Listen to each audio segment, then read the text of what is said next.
After everything they'd experienced, Marie and Chris were unsure about what to do. They did not want to leave the house. I don't want to have to move again. I don't want to leave. I don't have to move either, but we have to do something. But they did want their lives back. What about another investigator? It's very tiring because you don't sleep. You start thinking you're nuts. It ends up being kind of like this big whirlwind, and you're trying not to be sucked into the middle of it. We decided to make a stand. We were not going to let this guide our lives. Let's do this together. Desperate for answers, they contacted a second paranormal investigator. Dave Considine calls himself a religious demonologist. He draws on the teachings of the Catholic Church in an attempt to combat reported hauntings. I had felt in her voice that she was sincere.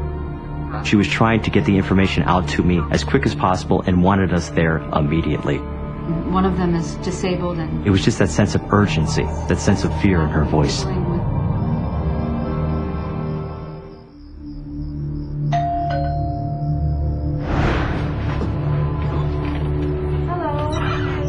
Dave arrived at the house with a member of his investigative team, Barbie Hyde. There was an air about the house. It felt like something intimidating was behind you. It was a very, very uncomfortable feeling. Is Julie? Julie? These nice people have come to help us. Can you say hello? Julie, these nice people have come to help us. Can you say hello? Hi, Julie. When I had first met Julie, How are you? there was no fear upon her face. You only saw the fear in the other members of the family. Do you mind if I look around for a little bit? Not at all, please. Okay, I'm gonna sit here with Julie, thank you. Dave was convinced Julie could see and hear spirits. What are you doing? It's very rare, but there are some children who are born mediumistic.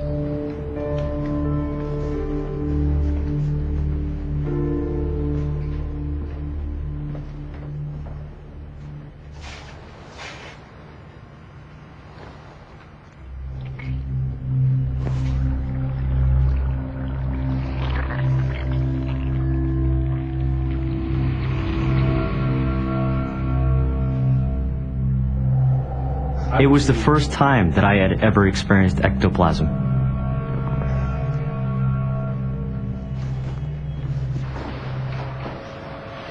Dave's experience led him to believe that the family's stories were real. Good, good. Let's sit down and then talk about what's really going on here. The investigators interviewed Chris and Marie at length. Please tell me, what have you seen? Well, Marie's been having bad nightmares. It looked as though they were at the end of their road. I have a nightmare of this man, mid-30s, dressed in black. To investigator Barbie Hyde, the family's frustration was obvious. And how long is this going to take? What can you do? How soon can you get this out of the house? What's the best way to protect the children? The best you can do is say you have to work with us and be patient with us. As best as you can, do not show anger or fear. He said not to acknowledge it or give it any recognition, because that gives it power. He said anger or fear feeds it. It's not that they're afraid because there's things happening in the house. This thing is centering on their fear. It knows what scares you. All right. Thank you. Thank you for coming. I appreciate you being here. Dave believed that if a diabolical spirit was in the Potter's house, its goal was to possess and destroy them.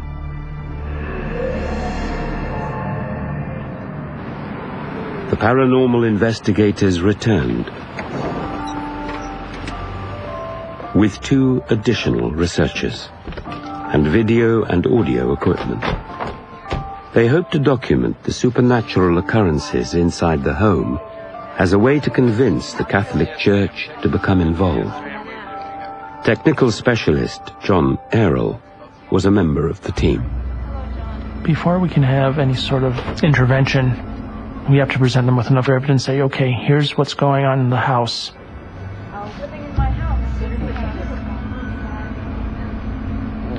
Chris took Paul and Angela to a motel,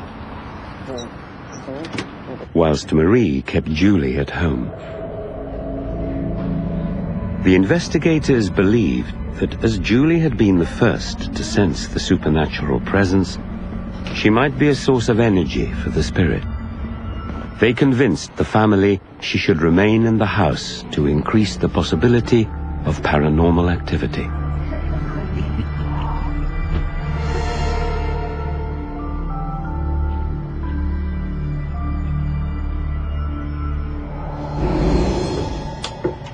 The investigators divided into 2 teams.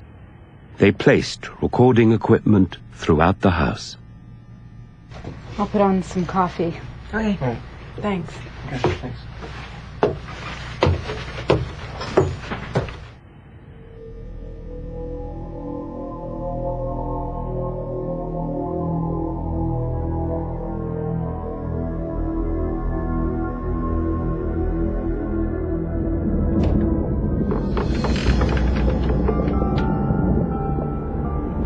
I heard what sounded like bowling balls rolling around upstairs.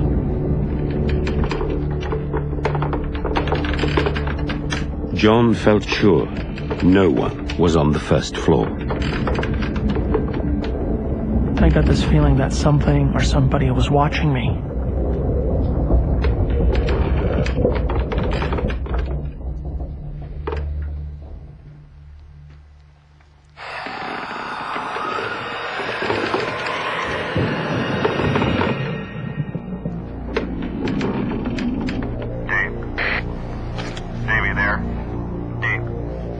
Definitely needs holy water here. Stand by. I need holy water. Stand by. Okay, I'll take it out.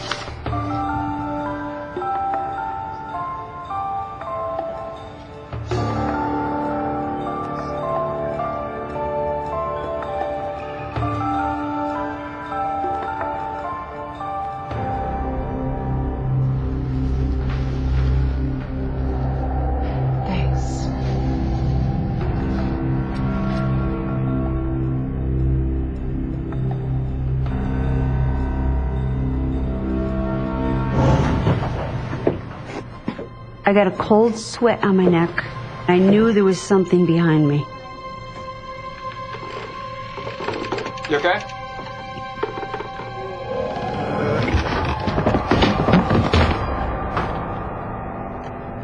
I couldn't believe what I was seeing. Bobby, you okay? I got... Is she all right? I'm not sure. The next thing I remember is everybody surrounding me. Barbie, are you all right? I'm not sure. What happened? Help her up. Honey? What happened? What? Are you all right, Barbie? Something you can't grasp or fight against is in complete control of you. Barbie, I'm fine. Hey, come on, stand up. Got it? It makes me think, if it just did that, No. if it just tossed me down the stairs, what else is it capable of? Got it? I'll be fine. Barbie was unharmed. No, I'll be fine. Let's stay here with Julie. The diabolical will do these physical attacks upon the investigators in the home to create fear, to create a sense that it's in control, that you have no right to be there, and it's going to do to you exactly what it's doing to the family. In a diabolical haunting, anyone who steps into that house is in danger. Dave decided he would need help to combat what he believed was a threatening spirit. Church. After what just happened, I see that we have no other choice but to get the church involved. Well, let's do it. Yeah, you see, but it's not that simple. We need to know exactly what this is to be able to bring the proper authorities into the house to take care of the problem. Yeah, we're going to have to come back here several more times to collect enough evidence. Enough for what? Enough evidence to convince the church that they have to come here and perform an exorcism.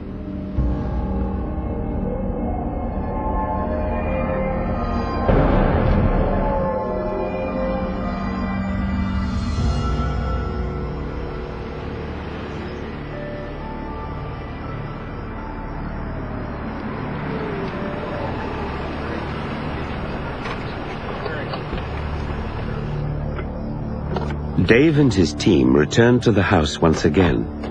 They brought a woman who claimed to be a clairvoyant, hoping she could determine the cause of the haunting. I was not sure if we were dealing with one particular spirit, or possibly human spirits that were residing in the home along with the diabolical.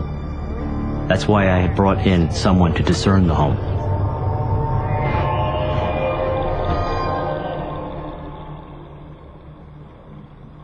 John, I'm gonna walk the house.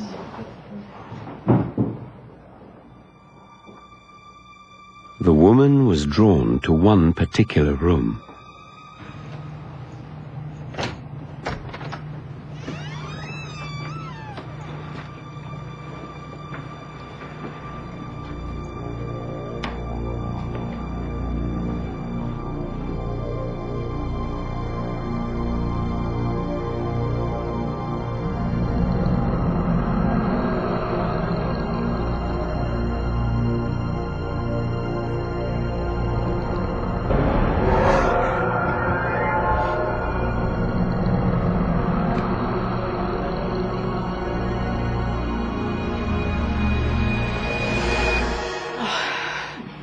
Is everything all right? There's a spirit, and he's using this child as a portal. She goes, he uses her. And I said, what are you talking about? She goes, he uses her. He hides in her.